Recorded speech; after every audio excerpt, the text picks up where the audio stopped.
You ask Tiger to calculate. This deals with linear inequalities with one unknown.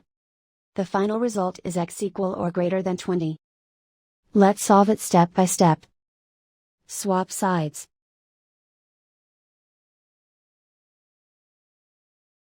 Group all constants on the right side of the inequality.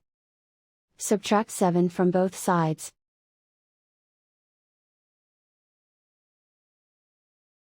Group like terms.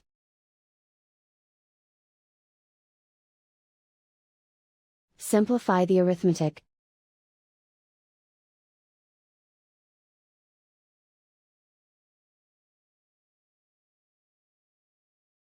Isolate the x. Multiply both sides by 5.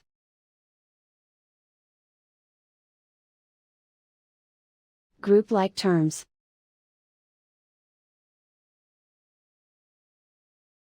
Multiply the coefficients.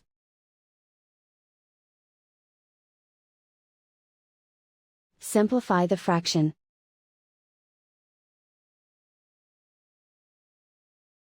Simplify the arithmetic.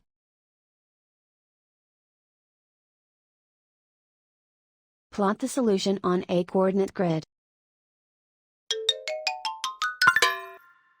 And so the final result is x equal or greater than 20.